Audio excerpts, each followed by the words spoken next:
Kita tahu bahawa persidangan Dun Perak pada Jumaat tempoh hari telah pun mencetuskan satu fenomena dalam kemelut politik negara apabila Menteri Besar waktu ketika itu Datuk Seri Ahmad Faizal Azumu yang gagal untuk memperoleh sokongan majoriti undi usul percaya terhadapnya, dan keesokan harinya Datuk Seri Ahmad Faizal Azumu meletakkan jawatan sebagai Menteri Besar Perak. Dan situasi di Perak sekarang ini tidak menentu dan kalau kita lihat ada pandangan dan juga reaksi yang berbeza daripada segelintir daripada masyarakat. Baik, untuk itu kita ingin mendengarkan pandangan dan juga reaksi daripada penganalisis politik. Kita bersama dengan Dr. Mazlan Ali. Assalamualaikum, Dr. Mazlan. Waalaikumsalam warahmatullahi wabarakatuh. Okey, baik, dan umum sudah sedia maklum bahawa situasi politik yang berlaku di Perak ini dan untuk pertukaran Menteri Besar ini bukan kali pertama berlaku 11 tahun lalu Datuk Seri Nizar pun sama juga dipecat untuk jawatan Menteri Besar ini, dan bagi pemahaman doktor sendiri berkenaan dengan isu ini, mungkin ada sesuatu yang ingin diberitahu kepada penonton Malaysia hari ini. Silakan doktor. Ya, kita melihat perkembangan yang berlaku di negeri Perak adalah satu perkembangan yang agak unik.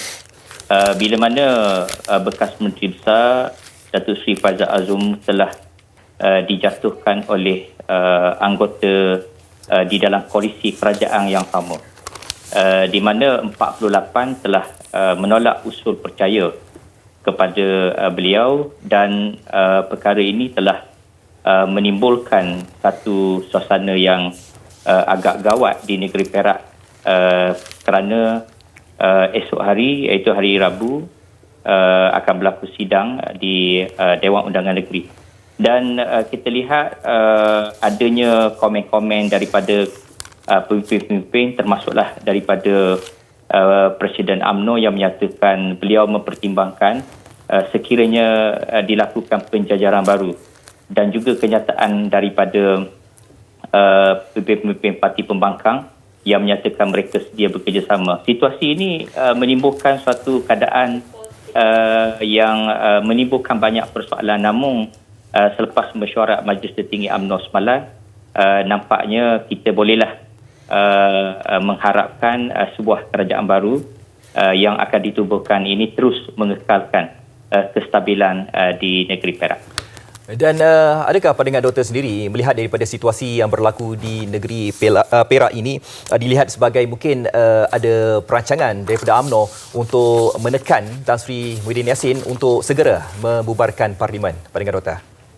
Kalau kita lihat kepada perkembangan politik sebelum ini, apabila ketua pembangkang mengatakan mereka mempunyai bilangan yang cukup untuk menubuhkan kerajaan, dan dakwaan itu dikaitkan dengan sokongan UMNO, dan kita lihat adanya kepimpinan UMNO, terutama ahli-ahli parlimen yang telah memberikan syarat untuk menyokong belanjawan apabila kerajaan memenuhi permintaan mereka. Ini sesuatu perkara yang agak luar biasa apabila sebuah parti di dalam komponen kerajaan sendiri memainkan peranan check and balance. Dalam demokrasi di Malaysia ini menampakkan seolah-olah UMNO seolah tidak selari pegangan politik mereka dengan kerajaan Perikatan Nasional.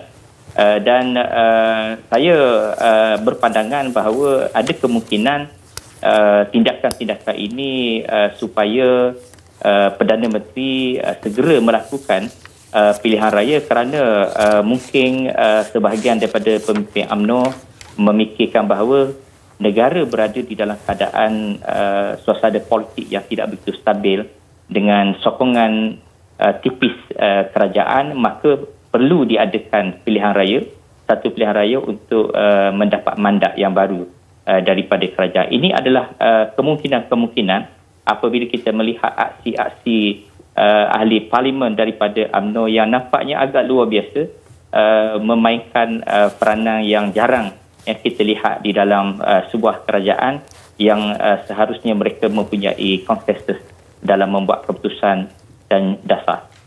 Ya, betul lah. Kalau kita lihat dari segi politik di negeri Perak pun, kita dapat perhatikan ya, pelbagai isu yang berbangkit telah pun diketengahkan oleh segelintir daripada ahli parlimen yang berada di negeri Perak.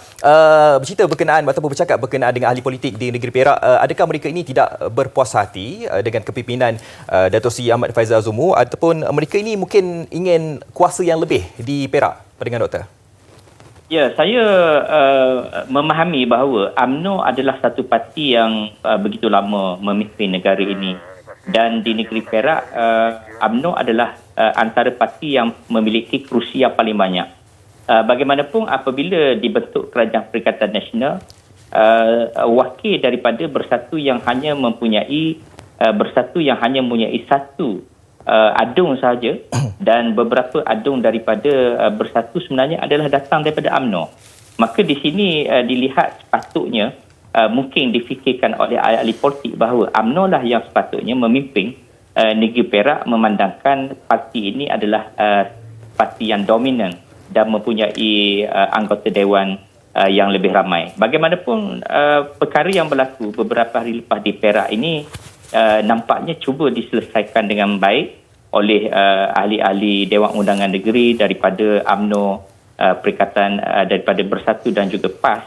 Dan dengan adanya saranan daripada Duli Yang Maha Mulia Tuanku Al-Sultan menyarankan, menasihatkan supaya ahli-ahli politik dapat membuat perbincangan keputusan yang baik demi rakyat negeri Perak dan juga kestabilan negeri ini dalam kita menangani COVID-19. Dan nampaknya kita nampak sinar di hujung, barangkali sebuah kerajaan baru akan ditubuhkan tidak lama lagi. Ya, kita harapkan bahawa adalah kesepakatan di antara mereka ini bagi menamakan salah seorang daripada pemimpin mereka yang layak untuk mengemudi negeri Perak. Baik, terima kasih diucapkan kepada Dr. Mazlan di atas segala buah fikiran ataupun pandangan berkenaan dengan situasi politik yang berlaku di negeri Perak, dan kita harapkan bahawa situasi politik yang tidak menentu ini tidak terjangkiti di negeri-negeri lain. Sebab apa? Sebab ada terbaca juga ada negeri-negeri yang juga sekarang ini berada dalam situasi tidak menentu, dan kita harapkan bahawa sebab kita ni sebagai rakyat dah tak mahulah sebenarnya ada lagi pergolakan krisis politik ini. Sebab apa yang kita mahukan sekarang ini adalah kita bersatu padu untuk kita menolak penularan COVID-19 ini.